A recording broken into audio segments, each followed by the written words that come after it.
ابھی کی نماز دی کہ اے بندے مومن، جو تیرے سر پر گناہوں کا بوجھ ہے، جو تیرا دامن خطاؤں سے بھرا ہوا ہے، لے ان سب کو اپنے سے دور کر دے، اپنے گناہوں کو معاف کرا دے، اپنے دامن کو معاف کرا دے، اپنے تمام کی تمام سیئات کو حسنات سے بدل والے۔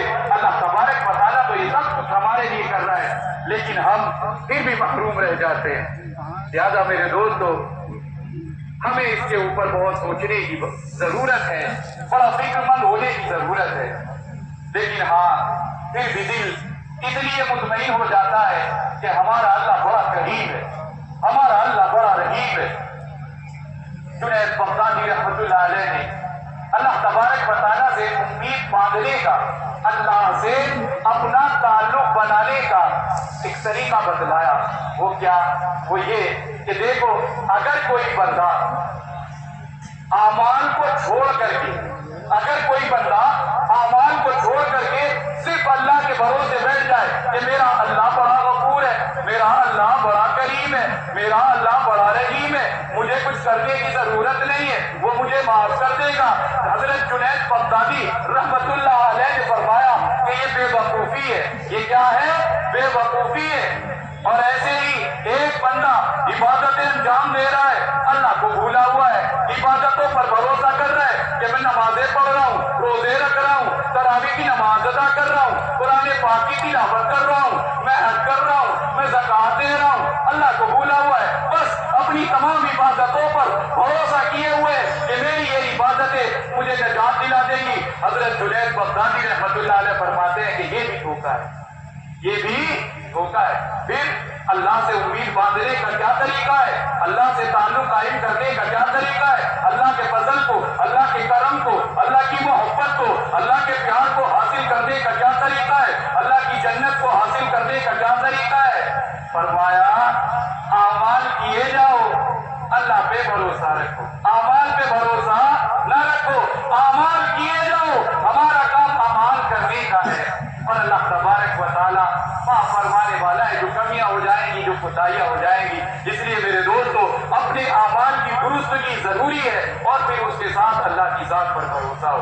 تو ہم سب امید رکھتے ہیں کہ ہم سے جو کچھ کمیاں کوتاہیاں ہوئی، آج کے اس مبارک موقع پر اللہ تبارک و تعالیٰ وہ ساری کی ساری معاف فرما دے گا۔ ہمیں امید رکھنی چاہیے۔ کیوں؟ اس لیے کہ دیکھو، ہم سب تو آ گئے، آ کر کے یہاں عید کے میدان میں جمع ہو گئے، بیٹھ گئے، ہمیں سنائی نہیں دے رہا، لیکن ہمارا پروردگار، ہمارا رب، ہمارا اللہ اپنے فرشتوں سے اس وقت خطاب کر رہا ہے، اپنے فرشتوں سے اس وقت کچھ بات کہہ رہے ہیں۔ وہ بات کیا ہے؟ وہ یہ ہے، اللہ نے فرمایا، أَتَجْعَلُ فِيهَا مَن يُفْسِدُ فِيهَا وَيَسْفِكُ الدِّمَاءَ۔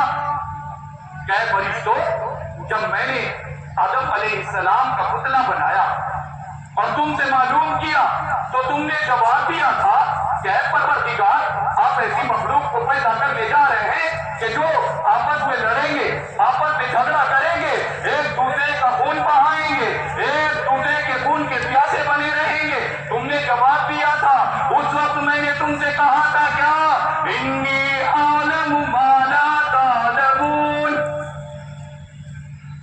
میں نے تم سے کہا تھا کہ فرشتوں، میں وہ جانتا ہوں جو تم نہیں جانتے ہو۔ ارے دیکھو فرشتوں، یہ وہی ہیں جن کے بارے میں تم کہہ رہے تھے یہ لڑیں گے، یہ جھگڑا کریں گے، ایک دوسرے کا خون بہائیں گے۔ ارے دیکھو، یہ پورے کے پورے مہینے بھوکے رہے، پیاسے رہے، یہ پورے کے مہینے عبادت میں اپنے آپ کو تھکاتے رہے، یہ پورے کے پورے مہینے یہ اپنے مال سے زکات دیتے رہے، یہ پورے کے پورے مہینے میری تمام تر عبادتیں انجام دیتے رہے، اور آج یہ سارے کے سارے میدان عیدگاہ میں آئے ہیں۔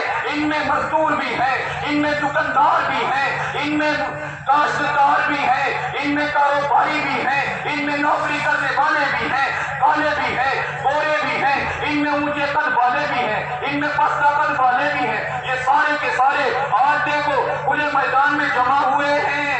اے فرشتوں، ان کے اندر میں نے مادہ رکھا تھا جھگڑے کا، میں نے مادہ رکھا تھا فساد کا، میں نے مادہ رکھا پانی کا، تمہارے اندر یہ چیز نہیں، تمہیں تو صرف اور صرف پیدا کیا گیا ہے میری تقدیر بیان کرنے کے لیے، میری تسبیح بیان کرنے کے لیے، تمہیں تو صرف اور صرف پیدا کیا گیا ہے کہ تم رات دن میرا ذکر کرو، میری بڑائی بیان کرو۔ تمہیں بھوک نہیں لگتی، تمہیں پیاس نہیں لگتی، تمہارے نفس میں خواہش پیدا نہیں ہوتی، لیکن یہ انسان انہیں بھوک بھی لگتی ہے، انہیں پیاس بھی لگتی ہے، ان کے نفس خواہش بھی ابھارتا ہے، لیکن اس کے باوجود یہ میرے خوف کی وجہ سے، یہ میری محبت میں یہ ساری چیزیں برداشت کرتے ہیں۔ اور آج یہ آئے ہیں، سارے کے سارے آئے ہیں، کھلے میدان میں آ کر کے جمع ہوئے ہیں۔ اللہ فرشتوں سے اس وقت کہہ رہا ہے، اے فرشتوں بتلاؤ، بتلاؤ آج ان کے ساتھ میں کیا سلوک کیا جائے۔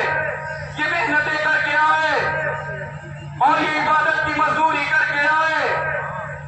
فرشتے کہیں، اے پروردگار، پھر تو انہیں ان کا انعام ملنا چاہیے، ان کی مزدوری ملنی چاہیے۔ اب دیکھو سننا توجہ کے ساتھ، پروردگار عالم کیا فرماتا ہے۔ رب کریم کہتا ہے، اے فرشتے